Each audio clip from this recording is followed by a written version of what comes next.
before introducing the panelists, just the housekeeping issues. So we have a chat function. I'm sure by now many of you know how to use Zoom, and it would be wonderful if you could send through to me any questions that you have throughout the session. And I challenge all of you to come up with at least one question within one of these categories. So here is our panelists today. I'm the guy on the right-hand side, Matt Durack. Perhaps if the panelists could introduce themselves, starting from left to right. Biten, take it away. Thank you, Matt, and welcome to all the participants and my co-panelists. My name is Biten Kathrani. I'm the head of R&D for the Asia-Pac region for the vision care business at Johnson & Johnson. I've been in the medtech R&D and innovation space for about 25 years with an opportunity to work across multiple countries and continents. Over to you, Matt. You're next, David. Yep. Hi, everyone. My name's David Capes. I'm head of R&D at Becton Dickinson, covering all of Asia. And it's a pleasure to be here with you today. Alex. Hello. Hello, everybody. My name is Alex Heinrich. I have a mechanical engineering background, and with my team, with my interdisciplinary team, I'm developing medical products with the motto, user-centered, great products. Cool. So I think, yeah, between us, I think we've probably got about 100 years of experience, I think. And today I would like you to think about your panelists in terms of their personas. So I like to think of Alex as the human-centered design boffin who knows everything about how to do it right. I think Biten is a entrepreneur in residence that has existed in multinational companies for most of his career, but is actually thinks like a startup. And then David, who is more of your seasoned campaigner within a multinational organization in terms of management and operations, and has a very pragmatic attitude towards human-centered design. So there was just one bit of framing that I wanted to put before we dive into the content, which is around the business value of design. This is a pretty cool study that I won't go into, but you can look it up, the McKinsey Design Index, which is the first deeply quantitative study of its kind to correlate business performance versus investment in design. And across all sectors, so this was 300 companies over 5 years, across all sectors, top quartile investors in design activities outperform their peers by up to 32% on revenue and 56% on total return to shareholders. This phenomenon is actually much greater in medtech. So this is a really useful data point to prove that there is a ROI on design. And before we get into the discussion of medtech, it would be amiss to not mention the strange world that we all exist in now, the COVID world. And I think something that has struck me about our COVID experience is how much awareness in the general community they have now of the importance of healthcare, and surprisingly how much these human-centered problems have been fundamental to the treating of COVID. So I think against that backdrop, all of a sudden healthcare and medtech are suddenly cool again. And so how can companies be inspired by this renewed enthusiasm to make medtech products not only work, but be intuitive and safe to use? So let's begin. So Alex, help our listeners understand in a few words, what is the core essence of human-centered design?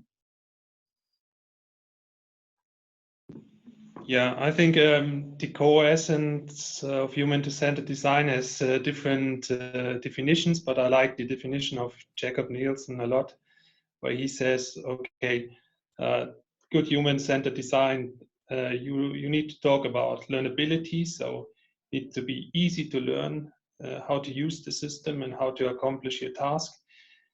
Need to be efficient, so you need to you should be able to use this quickly and perform your task quickly. When you come back to the system, to the solution, and you haven't used it for a long time, then it should be easy to reuse it. And I think this point is especially important for medtech. For medtech, the system itself should avoid that the user can make errors, and that there's no harm to the user, or limited harm, well-defined harm. And yeah, this is one of the important points as well.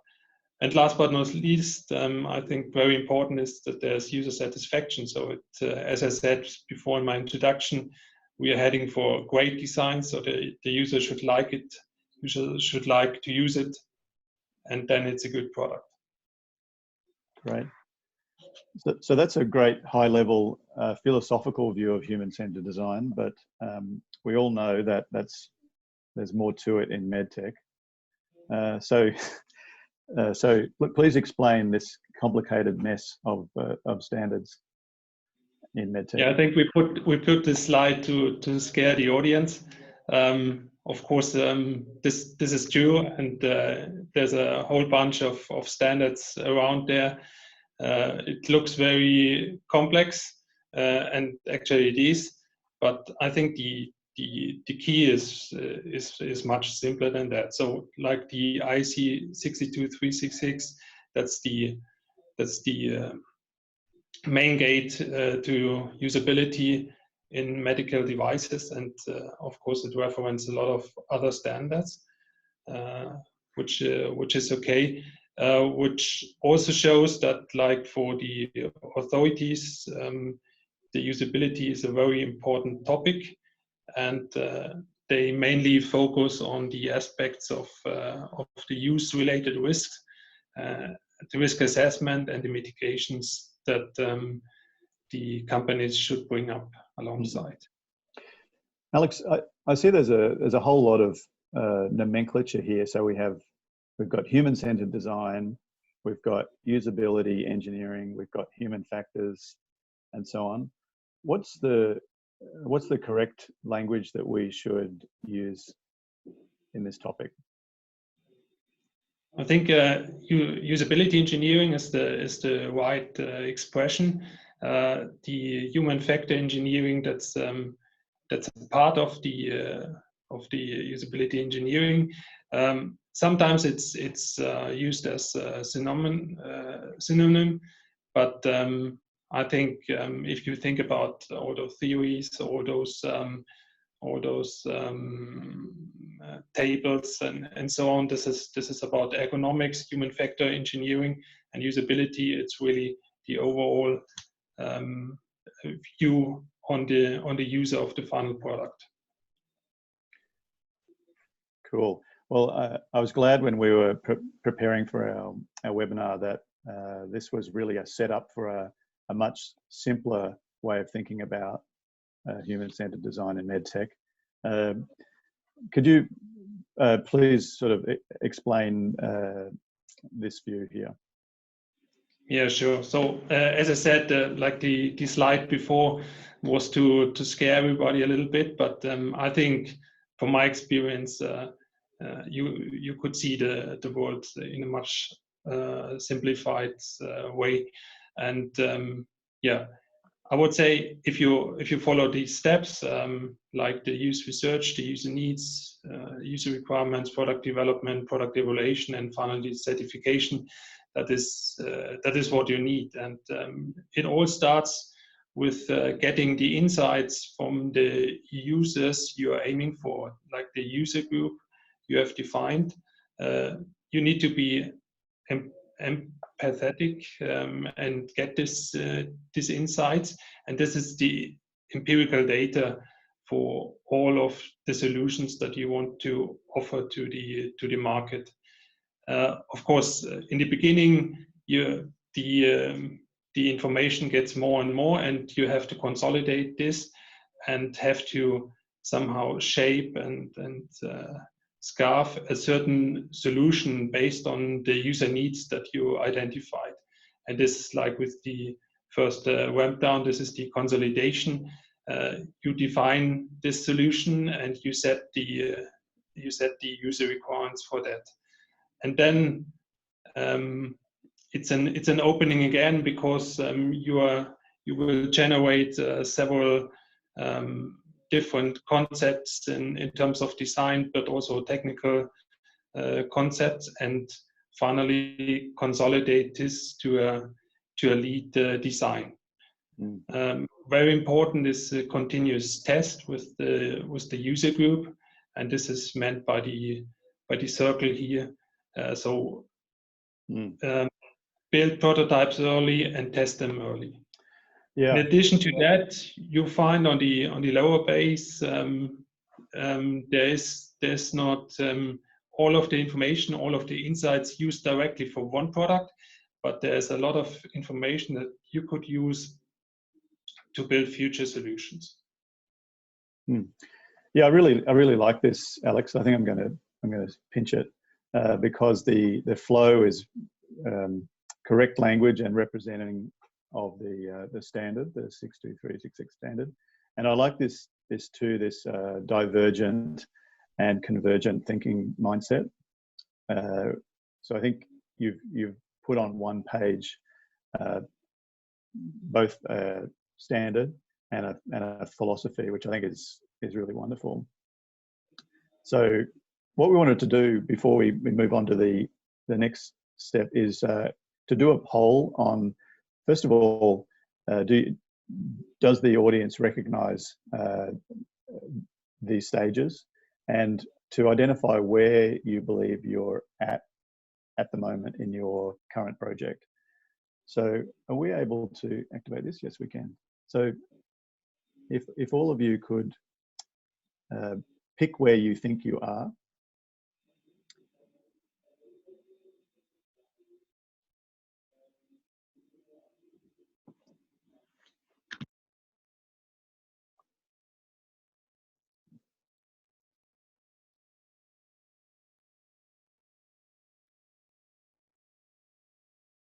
Looks like we're about halfway through.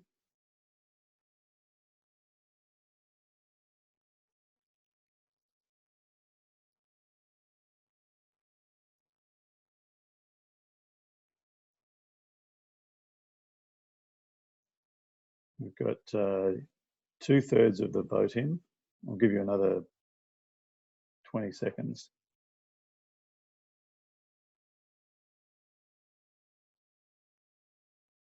Okay, I'm gonna stop it there. We've got 2/3 of our voting in, so end the polling. So I assume that you can all see this, which is we have a decent spread across the stages. Most of you, it looks like you're in gathering user needs for your device. Can everyone see that? Alex, can you see this? Yes, I can see it, yes. Okay, cool. All right, so the takeaway is that you 2/3 of you believe that you're in here somewhere, and you're predominantly at the left-hand end of this spectrum. Cool. Let's close that. Let's move on to our next section, which is focused around why is human-centered design important specifically for medtech startups. And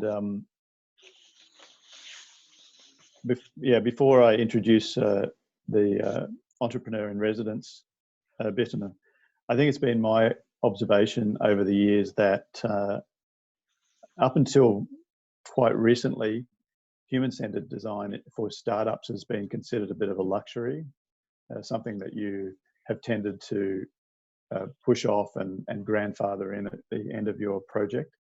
But in recent years, I've seen the industry become a lot more sophisticated, and I think that's partly because companies are forced to do it, and others that they're realizing the benefit of it. So perhaps, Bitten, if you could frame up, why should medtech startup companies invest in doing human-centered design? Great. Thank you, Matt. Let me maybe start with an example, as to how I, very early on in my career, became aware about the importance of human-centered design. I very well remember about 20 years ago when I was getting into the world of surgical innovation, and I came about to know of a product which had failed when it was launched in the market. And as I deep dive to understand why the product has failed despite it being a fantastic product and all the right technologies which the company had, what I was made to understand and realize was the one reason why it failed was because the R&D team or the development team did not keep the consumer or the end user in mind. Just to give you a little more context, this was a surgical stapler which was designed specifically for the Japan and some of the Southeast Asian markets.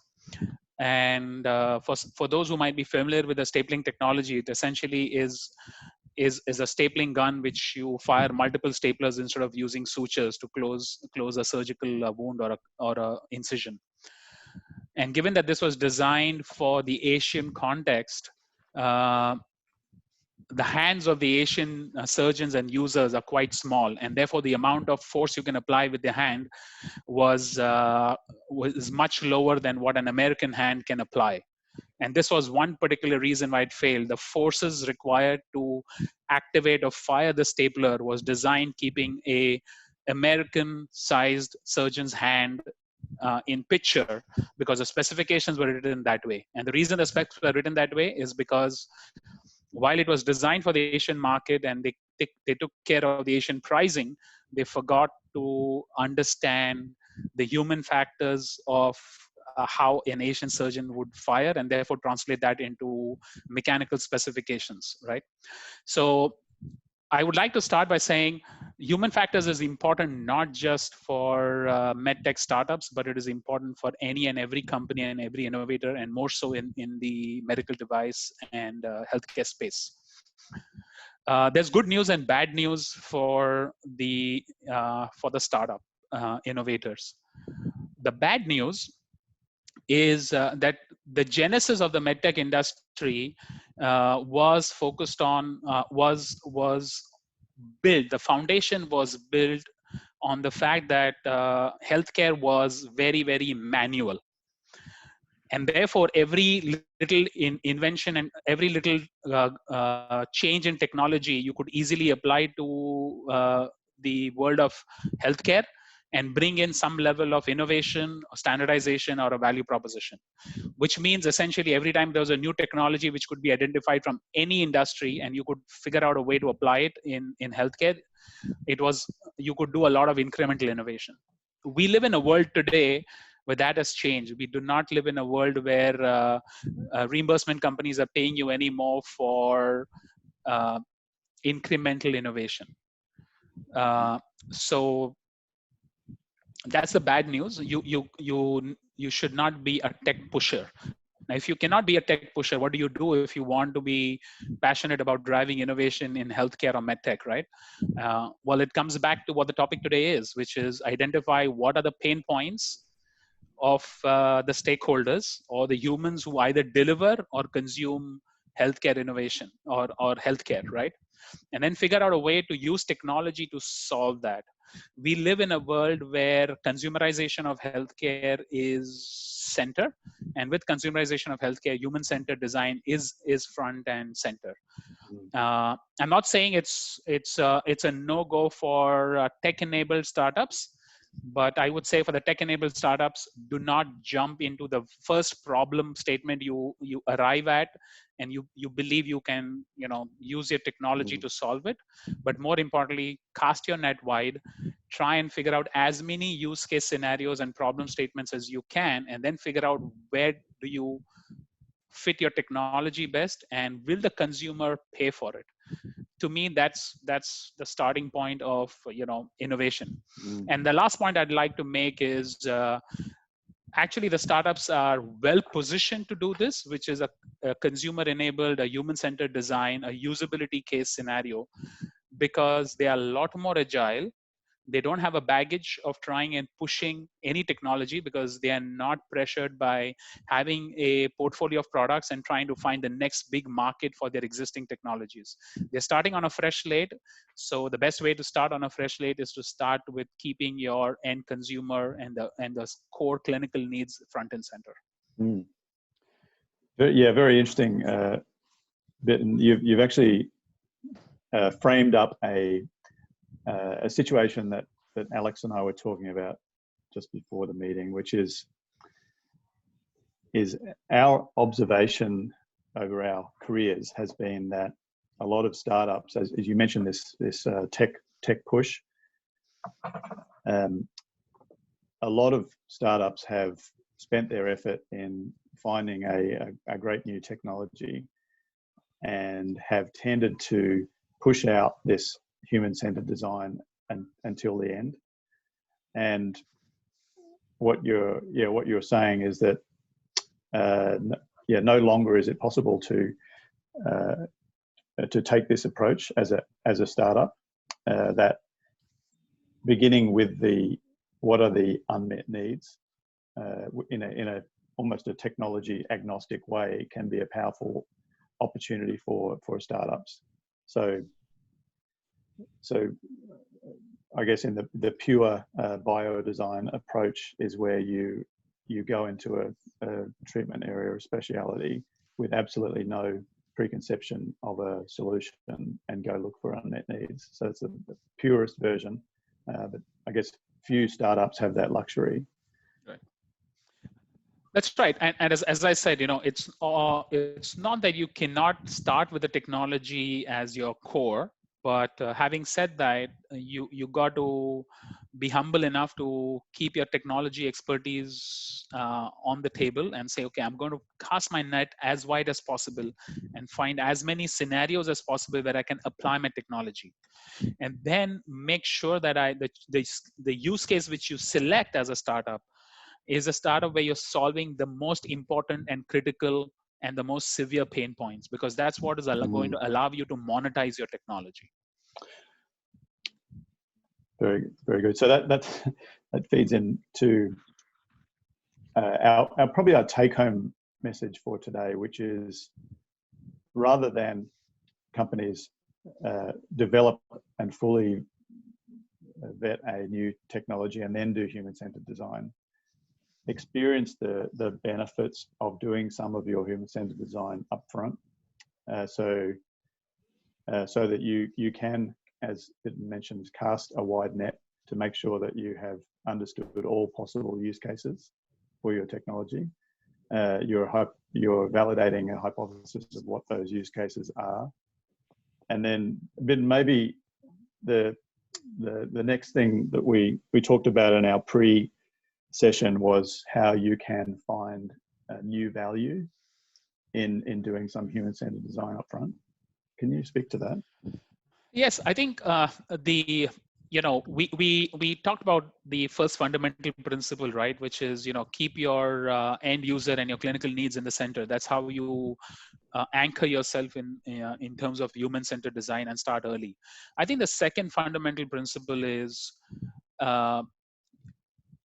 you connect to your customer, and therefore going back to the roots, which is the human-centered approach, should be a continuous process. It should not be a linear process where, having spent time understanding the unmet needs and the human factors, you then now decide to just revisit it as a part of your design validation process.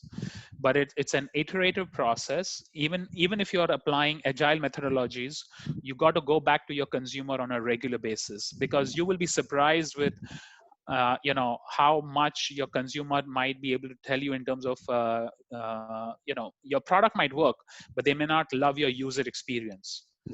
And in today's time, as we know, again, when we talk about technologies becoming commoditized, and as we talk about newer pathways like digital starting to come and play, and we're moving into a world from products to solutions. Another very interesting trend, as you see, which is evolving in the medtech industry, is how patents, which used to be again an anchor for monetization, are being challenged, right? I'm not saying patents are not important, but very few countries and geographical jurisdictions would allow you to look at business model innovation and would allow you to look at software or digital, right?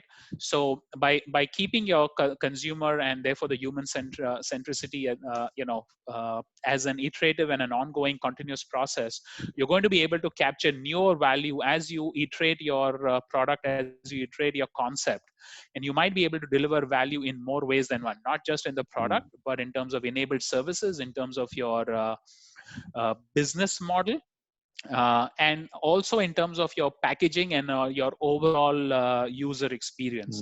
And each of those user experience touch points along the product innovation journey can become a core differentiator for you.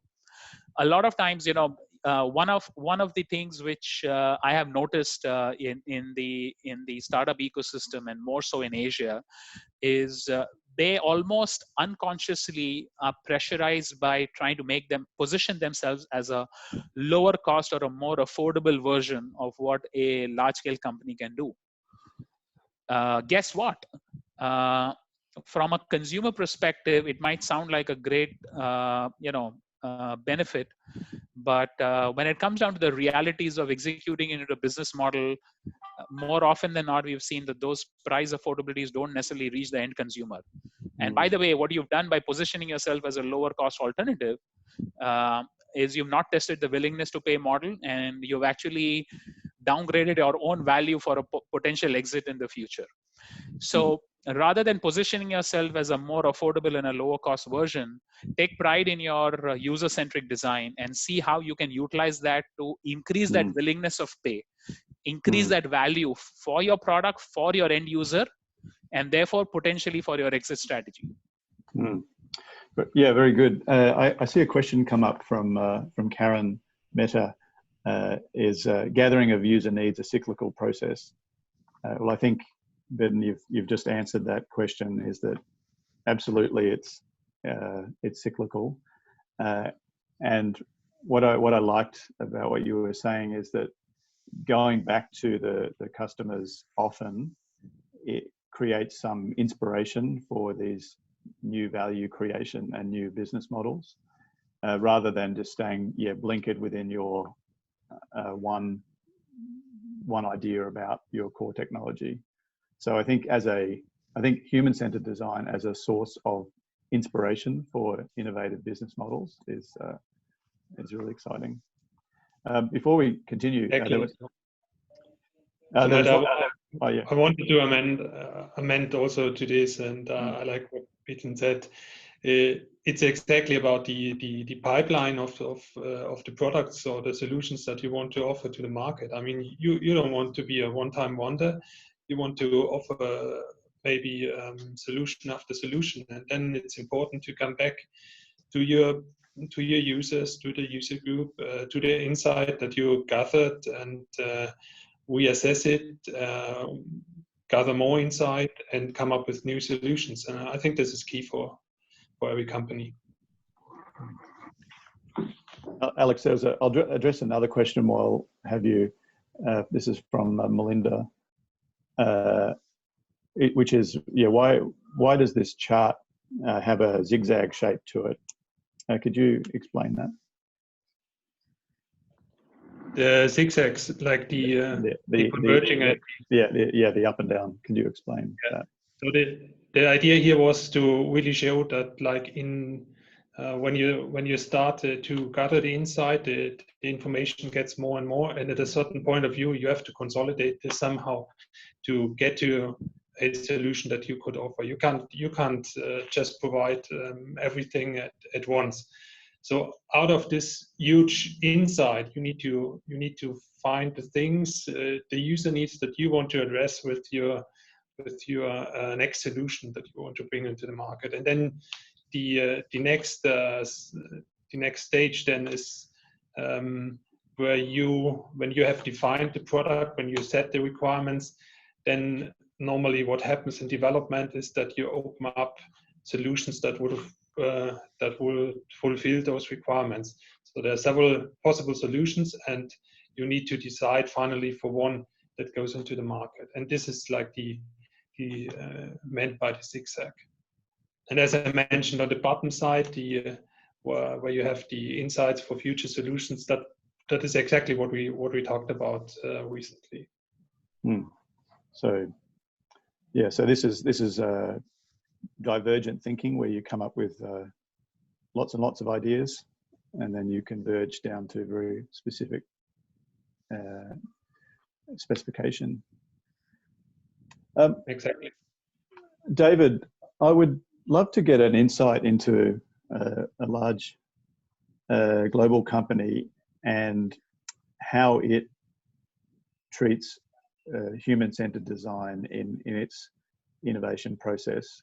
So, we have lots of mature technologies. How does human-centered design sort of get into the innovation process at BD? Oh, well, much like Alexander's laid it out, I mean, it's part of the process, and it's critical because it's one of the predictors of product success. So ultimately, as a company, really what you care about is having a successful product at the end.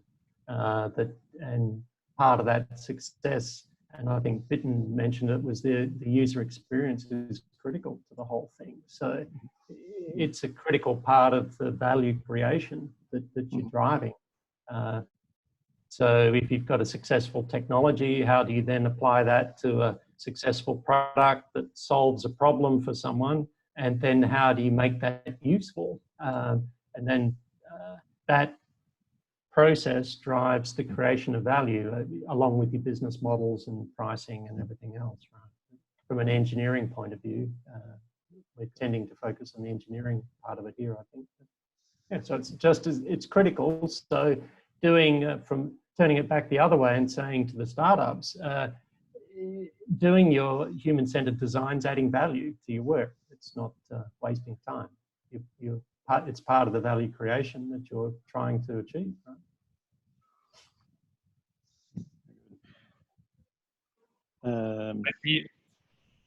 I see also like a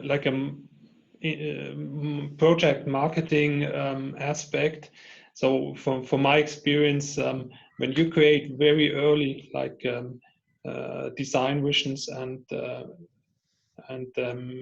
visualize ideas that are patient-centered, then this is something that keeps your team motivated. That is easier to communicate to like investors or to decision makers, instead of presenting very technical prototypes that only experts would understand. This to transport and transfer a certain message. This is really helpful. That's a great point, Alex. You've called up my learning over the years and satisfaction working with large companies has been how human-centered design has been a vehicle to change culture within engineering-driven organizations, and this satisfaction about having a human-centered story is so much more compelling for everyone, and it's also really strong in terms of aligning a business rather than having debates around technical specifications. You keep the customer and the patient in the conversation throughout, and you know that you've achieved a cultural shift when engineers who used to argue about taking pennies out of a product start having arguments on behalf of the patients. And I think this is a really great thing about human-centered design in medtech, is that it's really great for galvanizing a company and their purpose. Yes, exactly. So maybe let's talk about some pitfalls of human-centered design. So it's obviously it's all very well to say, yeah, let's do human-centered design, but what are some examples, maybe a bit from you, about how human-centered design hasn't gone well, or it hasn't been successful for companies and specifically startups? Yeah, Matt. Let me start by saying, first and foremost, when you're doing human-centered design, what is critical is to also recognize that all your consumers are not going to be the same, and therefore they will not have the need for a similar user experience, even though they might be looking for a similar outcome, right? If you put the context here for medtech, the clinical outcome expected by most of the end users, be it the consumer or the healthcare practitioner who ends up being a primary user of your product, the clinical outcome more or less might be similar for a particular range or a type of a product. But the user experience associated with it might be very different, which may be based on their skills, maybe based on the markets and the limitations under which they perform those healthcare services, right?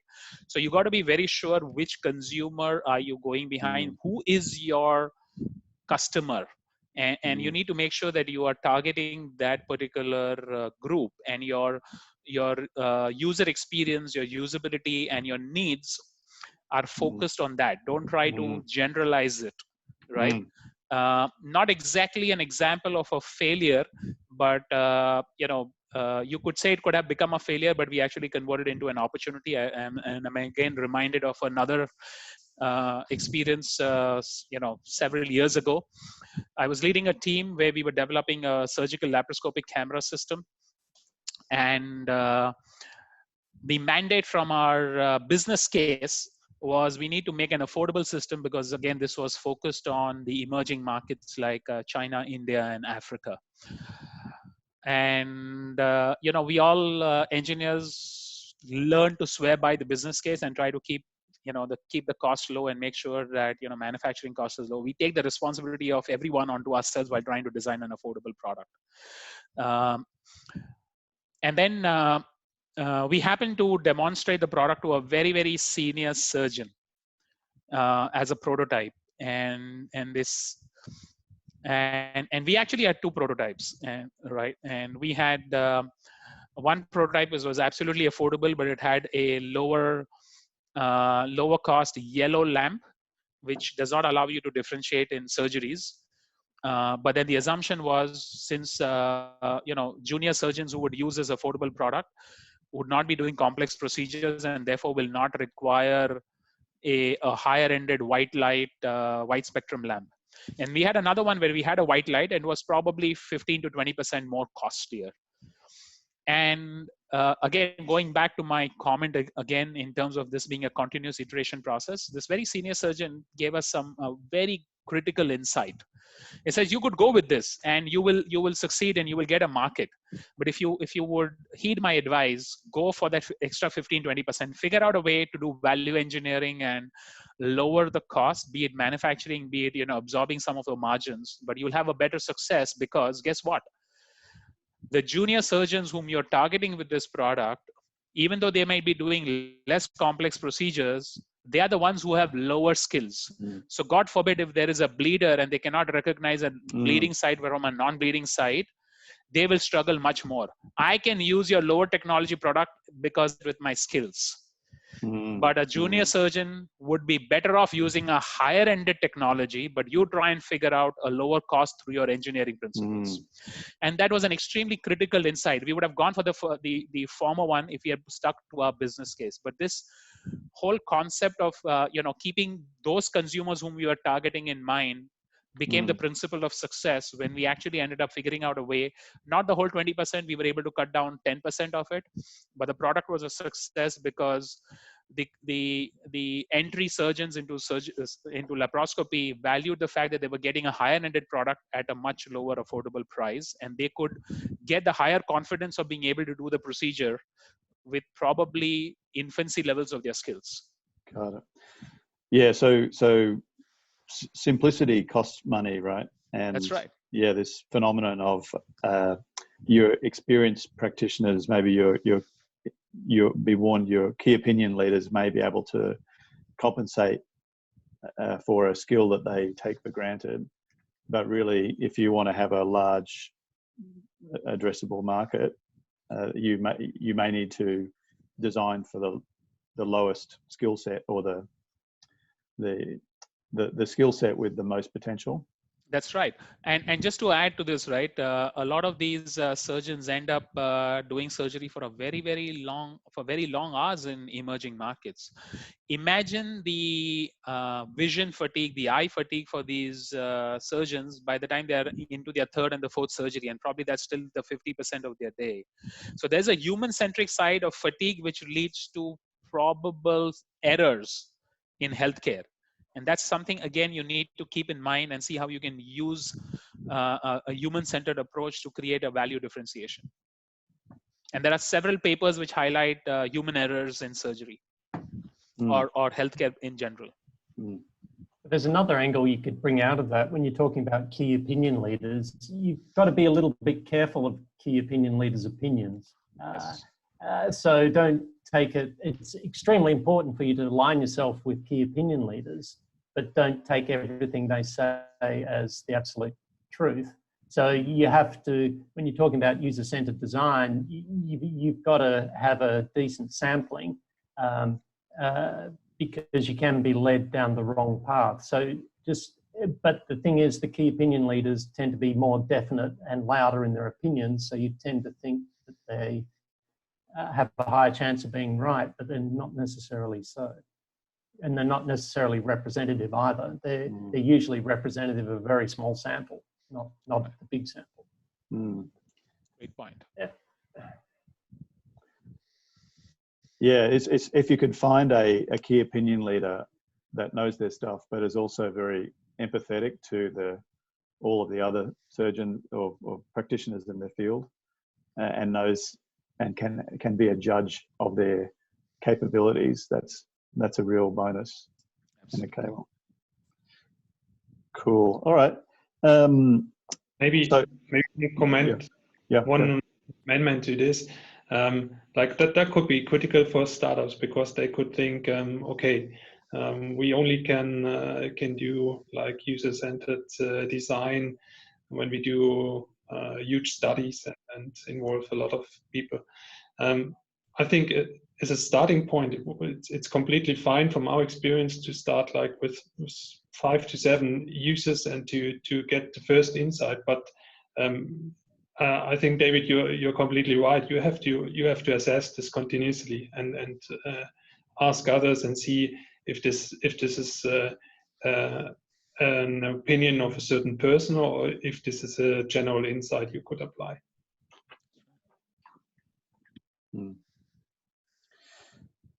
Yeah, that's a great point. And whether this is true or not, it's something that I've lived by for a lot of my career. But if you're on a shoestring and you want to go test something, if you can test 10 people and 6 of them start to say the same things, then you have a reasonable amount of certainty that you're heading in the right direction. And so, yeah, to Alex's point, you can make a lot of progress on human-centered design with a very small investment. But also you should never rest on those hypotheses that you've formed that this is right. You need to keep testing it and finding the holes in your argument, as David suggests. So maybe this is I have a whole lot of questions actually, so maybe we'll get the next section going, and then I'll revisit the questions coming through, which there's heaps. Maybe Biten, you could open us up to the startup and forming a team that is going to have a human-centered design capability in it. And obviously, startups are, resource constrained. How should a startup think about having human-centered design capability on their team? So two very clear points here, Matt. Number one is, I would say, human-centric design is a culture. It's not one person's responsibility. It should be the culture of any innovative organization and a team. Every individual on the team, however big or small, should have an opportunity to go and immerse themselves in the end user clinical environment and get to experience the real pain and the problems and how your product or innovation is being used or how it might be used. And the more you can have your teams exposed to your end user environment, the better off you will be in making the right decisions, be it following be it you are in the early stages of doing your user research and user needs, because you'll get a lot of diversity, because different people look at the environment and the needs in a very different context. So you need to have a cross-functional team do that. An ideal one, as we all know from a biodesign process, is a team which has a clinical, technical, and a commercial or a marketing expertise who do it collectively. And if you're in your GNPP and your product development, hardcore ISO 13485 quality systems driven pace, imagine, when your team is trying to do your risk management and, DFMEAs, your quality engineer sitting out there and either nodding his or her head yes or no on your application FMEA without having ever understood how the product is being used or applied. Just imagine the type of decisions you're making in that team, right? So it's supposed to be a culture. Having said that, I think human-centered design, if done appropriately, doesn't come at a big cost. Let's take an example, right? If you're making a product, more often than not, you're going to need a mechanical engineer. Even if you're doing an electronic capital equipment, you'll need a mechanical engineer to design all the mechanisms, the packaging, the external body, etc. Or if you're doing a disposable device, there's going to be a lot of mechanical components in the device, right? And so rather than hiring a standard mechanical engineer, go and find a mechanical engineer who also has an additional diploma or a postgraduate degree in industrial design. And that person can do both the jobs. At the front end of your innovation journey, that person can go and drive the empathy as an industrial designer. They know how to do a lot of good observations and capture those observations into concepts. And then during your hardcore design phase, they can actually, because they are sensitized to those needs, they will come out with better designs at the end. So look for people who come with maybe more than one skill. And that way you can use them and be more agile in different phases of the innovation journey. So it doesn't come at a big cost. If you cannot do it, make sure that if you're going for your funding, be it seed funding or grant funding or angel funding, build in the cost of identifying consumer unmet needs and having someone do an aspect of upstream marketing. Build that cost, even if you're going to do it with an external third party. Like Alex is a great example where he and his organization can provide that service here. Sorry, Alex, I'm doing a little bit of your marketing here, but it's a fact. We end up using services as well, but build that into your budget. Right? Figure out a way to allocate a budget or figure out a way to hire people with multiple skills. Have at least one industrial designer on your team. Completely agree with what you said. And I have to amend that, even if you don't find a mechanical engineer, which is the industrial design at the same time, empathy is something you should look for in the application. Yeah. In fact, sorry, I'm going to stretch this a little bit here, Matt, but I'd say that, if I were to go and work for a startup, the first question I would ask the founder is, how much time does he or she allocate in a week to go and connect with their customer and doing those insights? And that goes back to what I started with, which is it's about making it a culture. That's a great point. I like that. So if you talk to a founder and you got the feeling that this was their kind of model, where it's a technology push, and we'll worry about the human-centered design later on. Me too. I would not feel excited about working in that startup. So I like your idea of how much of your time do you devote to thinking about customers, patients, going to the clinic. Because I also think that you don't need to be qualified officially to be really good at human-centered design.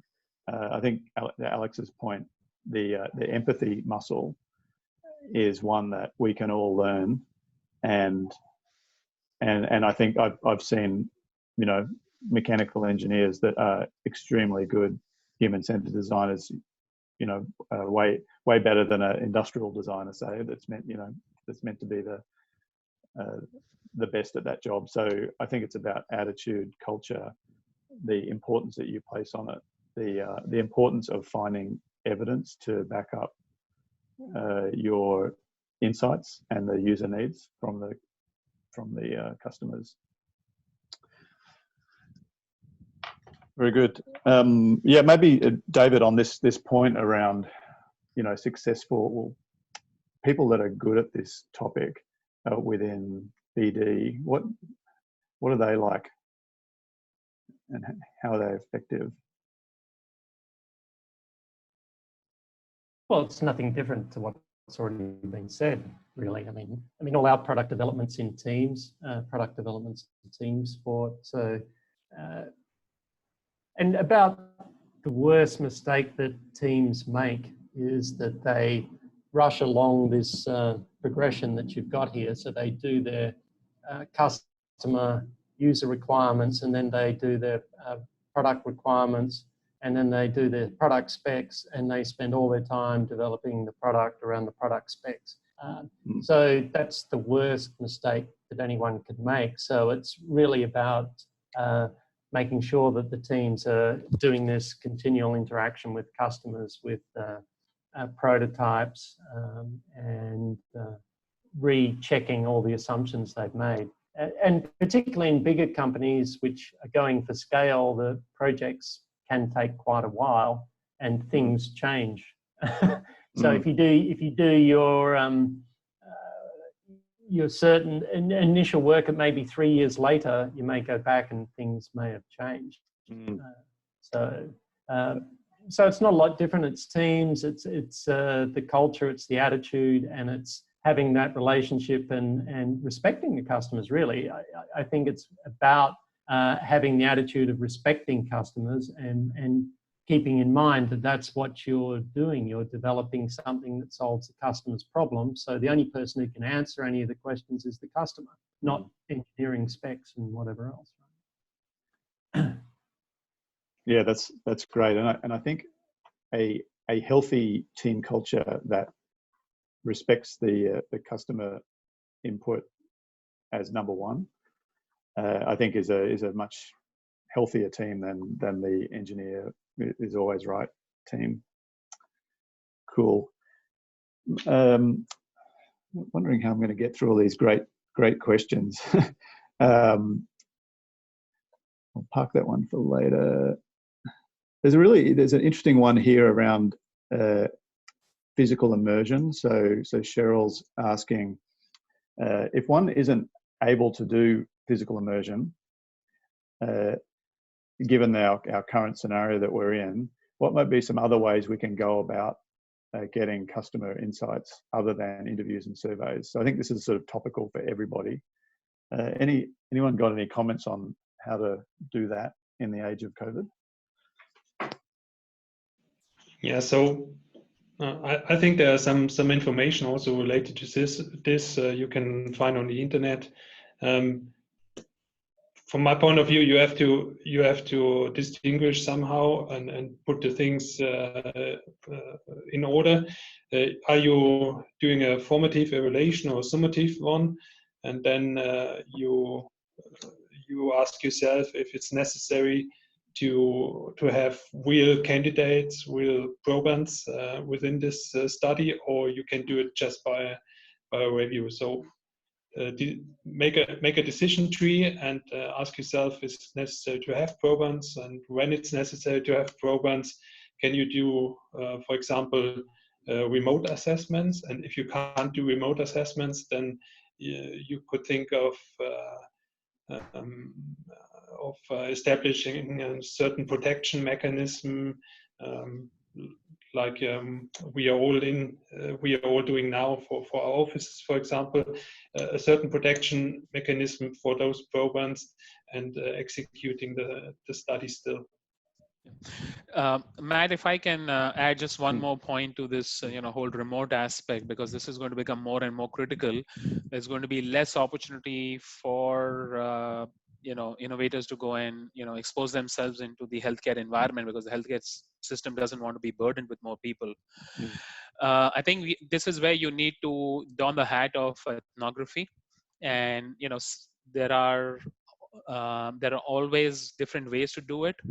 One simple way, I think, which can be done is asking your customer whom you've identified early on to maybe ask them to do videos of their practice or an environment when they're engaging with a customer or doing a surgery, right?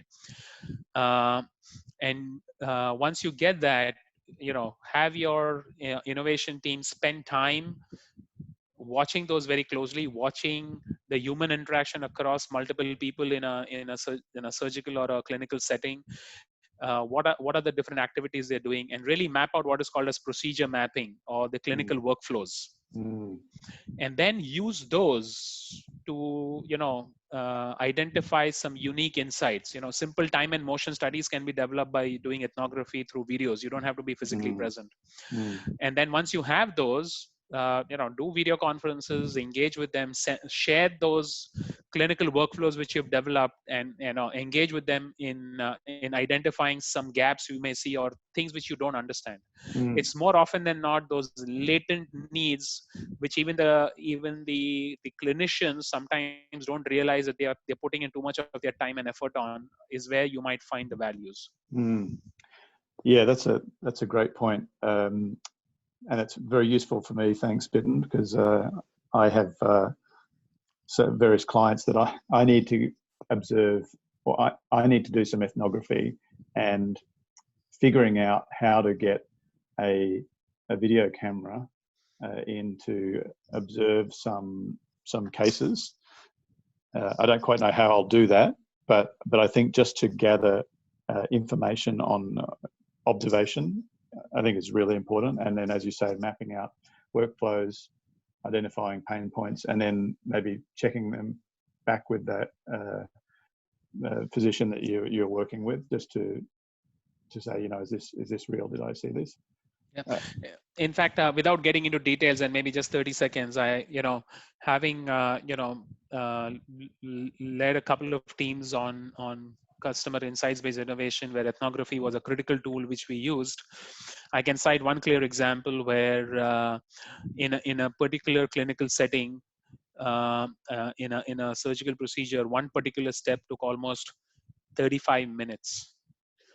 And that was equivalent to almost about 40% of the total surgical time, which means also total anesthesia time, and therefore total cost of the surgical suite. And figuring out an innovative way to bring technology to solve that problem. And when talking to the clinician, it was not so much about it being a highly skilled step, but it being a highly laborious step.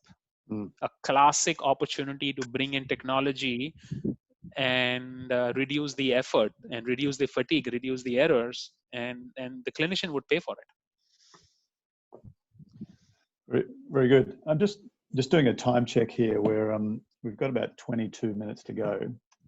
I feel bad because there's some wonderful questions coming in, but I'm going to switch on to our next section, which is how startups can leverage their investment in human-centered design to have better conversations with multinationals. Let's begin with one question here from David Wern, and perhaps our David can take this question. So how does a large company like BD deal with a human-centered design prototype that falls across various divisions? Well, for us, that tends not to happen because our divisions are arranged around customer sets, so that and the technology, quite different technologies often too between the divisions. So that's not usually a problem. But sometimes what happens is we come up with a solution that can be sold or leveraged across business units. And that's not an easy problem to solve. There's a lot of bureaucracy, politics goes on. So that's not a human-centered design problem. No, so it's out of scope for today. Cool. Okay. So yeah, with your experience, David, in you would have met with lots of startups over the years, and I love this takeaway around different mindsets of startups and global companies. Well, I've sort of worked at startups as well, so I sort of come from both sides, and it's and I see a lot of startups that don't understand the differences. They tend to think big companies are just bigger versions of their own company, which is a long way from the truth. So, and this is a gross simplification, but it just helps you understand some of the key differences, and there's more, but big companies on the whole are not innovative. They're more focused on processes and efficiencies and scale. And those things tend to be the opposite of innovation. And that's not an absolute, but in general sense, most innovations come from smaller companies. Bigger companies, as I said, are driving efficiencies. Big companies are looking for how they can maximize the scale, maximize the market for their particular investment, and they're usually very good at doing that. That's it's potentially a mistake for startups to think they can take things to scale. It's an extremely difficult thing to do.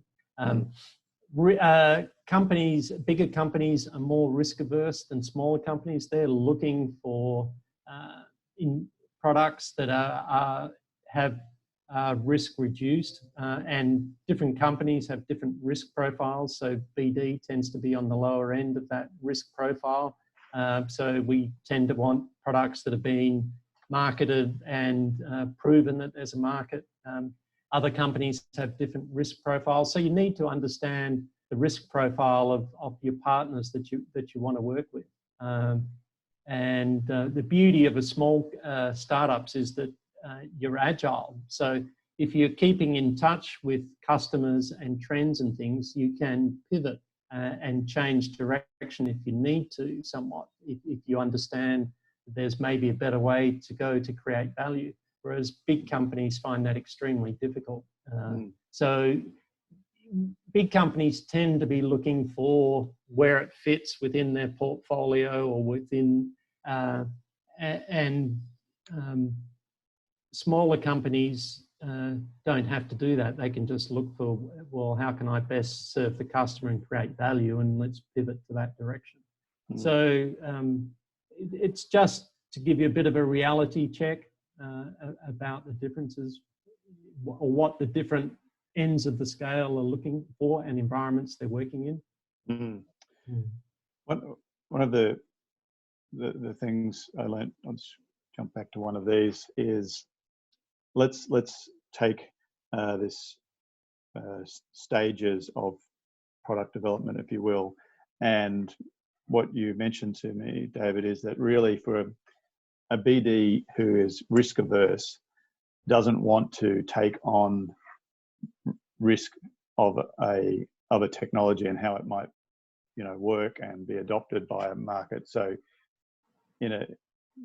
you prefer companies, startups, to have a conversation when they are towards the end of this journey here, where they have taken out as much of this risk as possible, both technical and usability and safety.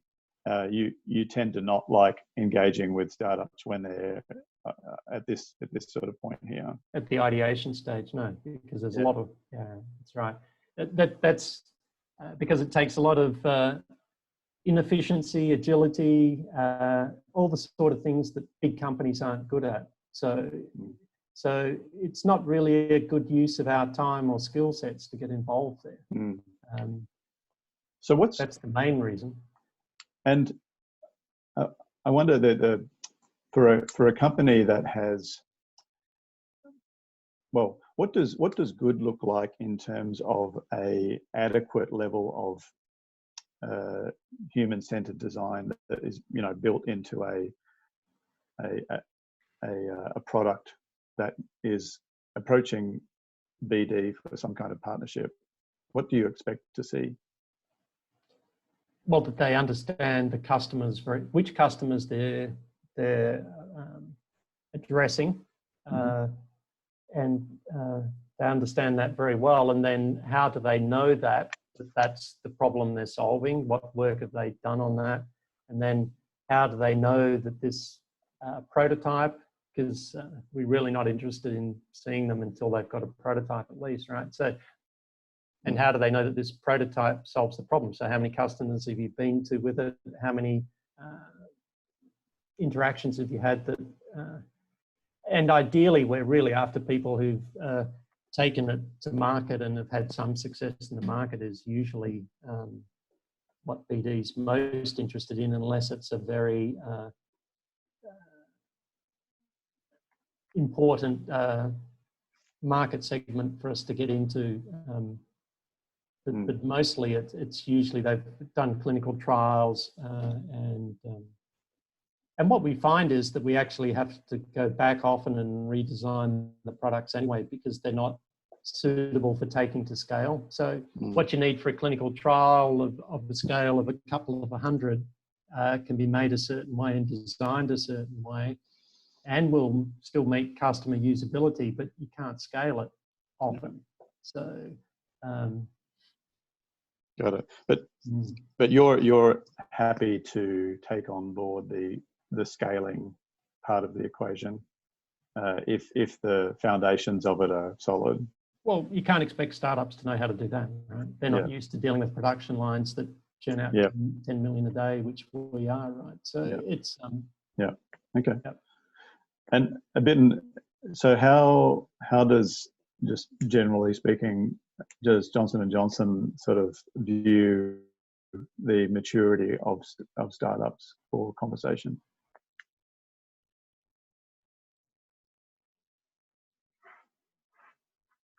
Sorry, Biten, I think you're on mute. Thank you, Gabriel. I think overall I'm aligned with what David just mentioned, right? Large multinationals are to a certain extent risk averse, and so used to be the case for J&J as well. And I wouldn't claim that we've given up that whole risk awareness, because it's not about the company and its culture, but it's more about what's at stake and where do you spend, put your most valuable time and resources around. Having said that, J&J has over the last, I would say, half a decade or so, tried to create a very differentiated model. So while if I just look at the medtech part of the J&J's business, we have multiple business units we operate under, right? And they stick to what is the core and what's the pipeline and what do we need to deliver to keep the business successful short term and medium term. But there's always those opportunities which are at the long end of the tail and lie more towards the outskirts of the adjacencies or in the white space, right? And that's where we now have a more enterprise level approach. So we have now at the enterprise level globally and in the Asia Pac region what we call as J&J innovation centers. We have models called as J Labs, where we actually create shared infrastructure and incubation opportunities for startups. So startups who are in that early phase can still engage with J&J through those enterprise innovation models. And one of the things which we realized, again going back to David's point, was that about maybe a decade ago we were so risk averse that even though we had models where we could engage with startups, just the sheer paperwork and our legal teams would put in place to engage with startups used to be so endearing and scary for startups that today we operate in a model where when we work in the J&J innovation centers, where we work in J Labs, where we have 13 of them globally, and we just had our first one in Shanghai last year in the Asia Pac region. We work on very, very simple terms which are essentially about confidentiality, and it's essentially about just a first right to review and refusal. But we make sure that the startups can utilize the shared infrastructure, but also get access to our consumer to our connects in the clinical community and our experts in the company, be it marketing, R&D, regulatory, quality, as mentors. So we've evolved a model to be able to take more risks, but we continue to make sure that our core businesses don't get disturbed with what's the future.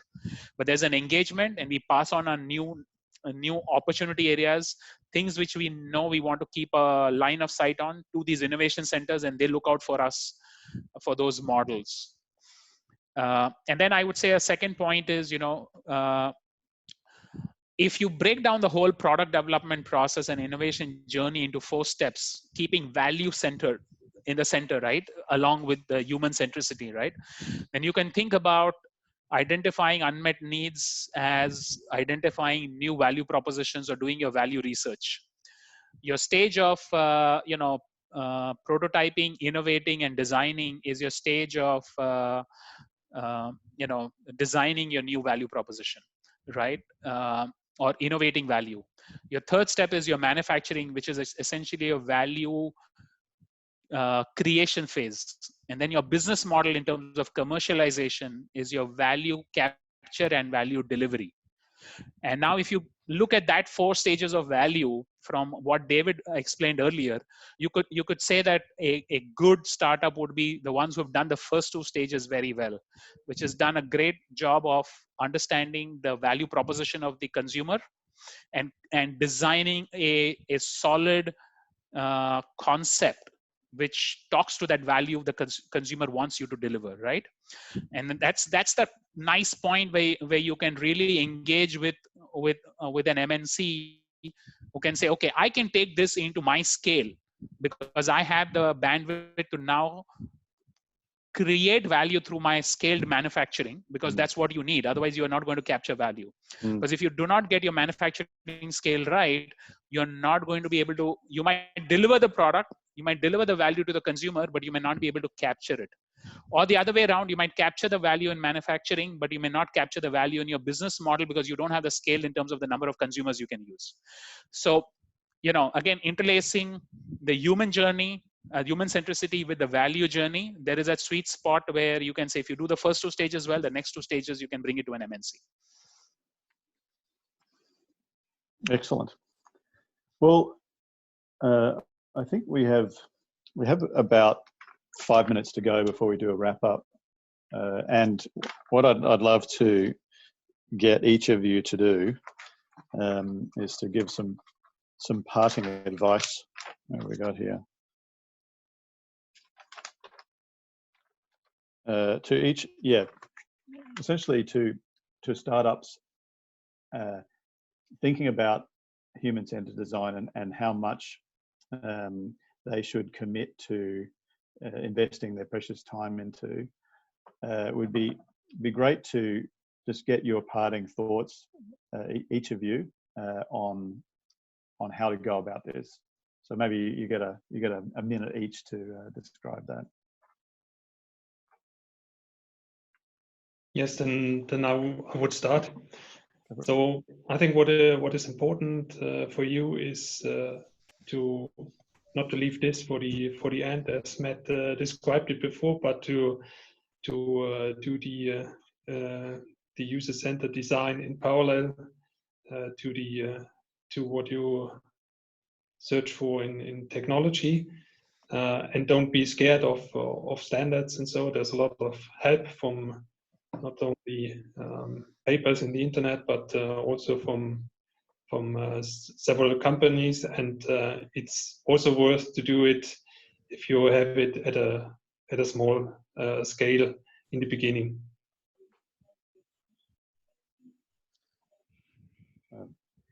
David, what's your advice? My advice is to prototype early and use prototypes to facilitate your interaction with your end customer. I mean, that's how I personally like doing it.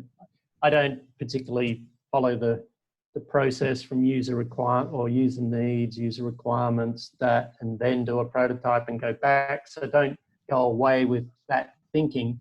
I think as soon as you got some user needs, user requirement, user opportunities, you can come up with a prototype that helps you better understand the need and have good discussions with your customers and build relationships. So, and the prototype doesn't have to be fancy either. It can be a conceptual drawing or a mock-up or anything that helps you facilitate conversation. So my advice is to prototype early, iterate a lot, and you'll learn a lot early because it's a lot easier to, you're learning it early on rather than as you progress along that development pathway. Very good. And Bitten, what's your parting thoughts? I would say, focus on what I call as the 4 C's. First and foremost is start with a commitment to human-centered design.